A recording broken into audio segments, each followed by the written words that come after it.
अध्यक्ष पद के लिए अभी रोमांच खत्म नहीं हुआ है। मल्लिकार्जुन खड़गे और शशि थरूर नामांकन दोनों ने किया है और तय खड़गे का नाम हो भी गया है, क्योंकि खड़गे के साथ कांग्रेस के नेतागण थे, जबकि थरूर के साथ ऐसी कोई टीम नामांकन के वक्त मौजूद नहीं थी जिसके बल पर कहा जा सके कि थरूर इस चुनाव में जीतकर देश की सबसे पुरानी पार्टी कांग्रेस के अध्यक्ष पद पर विराजमान हो जाएंगे, जबकि खड़गे के लिए दावा किया जाने लगा है कि वो ही कांग्रेस के अध्यक्ष पद पर काबिज होंगे।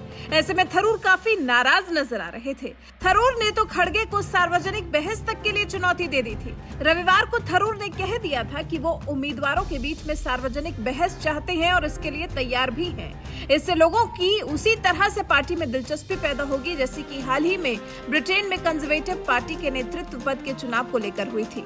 जब थरूर का ऐसा रुख देखा तो खड़गे थोड़ा घबरा गए थे। थरूर को समझाने लगे थे कि हमें तो साथ रहकर बीजेपी से लड़ाई लड़नी है, जिस पर अब थरूर की प्रतिक्रिया भी सामने आ चुकी है। खड़गे के बयान का समर्थन करते हुए सोमवार को शशि थरूर ने कहा कि दिग्गज नेता मल्लिकार्जुन खड़गे और उनके बीच में कोई वैचारिक अंतर नहीं है और जब सत्तारूढ़ भाजपा से लड़ने की बात आती है तो पार्टी एक साथ होती है। कांग्रेस के वरिष्ठ नेता और कांग्रेस के अध्यक्ष पद के उम्मीदवार शशि थरूर ने ट्वीट किया, लिखा, मैं स्पष्ट कर दूं कि मैं मल्लिकार्जुन खड़गे जी से सहमत हूं कि कांग्रेस में हम सभी एक दूसरे के बजाय बीजेपी से मुकाबला करना चाहते हैं। हमारे बीच कोई वैचारिक मतभेद नहीं है। 17 अक्टूबर का चुनाव हमारे मतदान सहयोगियों की इस बात पर निर्भर है कि कैसे वो इस मुकाबले को प्रभावी ढंग से संपन्न करते हैं। लेकिन थरूर के इस ट्वीट पर लोगों की प्रतिक्रिया कुछ ऐसी आ रही है जैसे वो खड़गे और थरूर के बीच में बहस होता देखना चाहते हैं। बींग कश्मीरी ने लिखा, प्लीज डिबेट करिए। हम जानते हैं कि राहुल डिबेट नहीं चाहते, लेकिन आप दोनों आपस में एक सकारात्मक बहस कर सकते हैं कि क्यों आप कांग्रेस पार्टी के अध्यक्ष होने चाहिए हो। प्राश्निक के ने लिखा, थरूर खड़गे को डिबेट में हरा देंगे, इसलिए मैडम डिबेट होने ही नहीं देंगी। वेंकट रमन ने लिखा, ये बहुत दुख की बात है कि आप एक मरे हुए घोड़े पर सवार होकर रेस की तैयारी कर रहे हैं।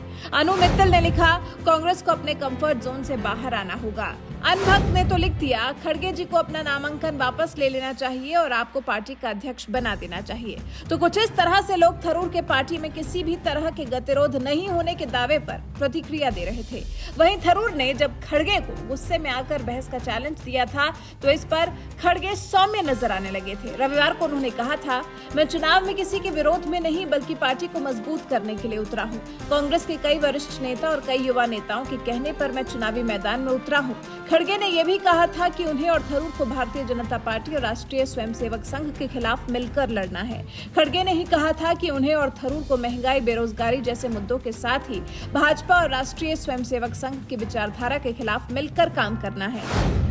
और मैं अब मैदान में सभी से बात करूंगा, सबसे विनती करूंगा कि चुनाव लड़ रहा हूं, चाहे वो किसी विचारधारा के अपने अपने वैयक्तिक होंगे, लेकिन इस जो पार्टी की विचारधारा है, पार्टी की जो लड़ाई है, बेरोजगारी हो और राहुल गांधी जी जो भारत जोड़ो यात्रा कर रहे हैं और आज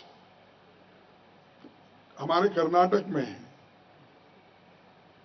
मैं जा सकता था, जाना था, लेकिन इस चुनाव के वजह से मैं यहां रुक गया। तो ये सभी चीजों को ध्यान में रखते हुए मैंने चुनाव के मैदान में उतरा हूं।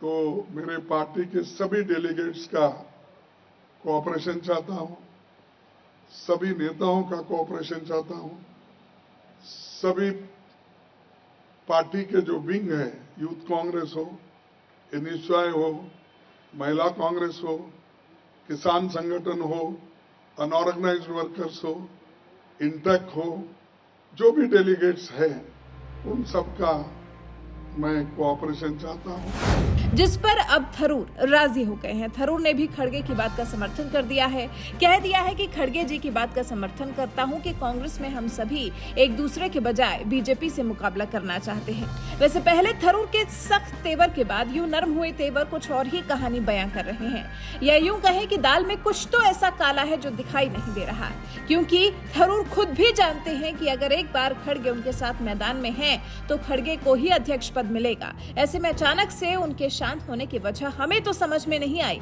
आपने थरूर के इस बदले रुख से क्या समझा? कमेंट कर हमें जरूर बताएं।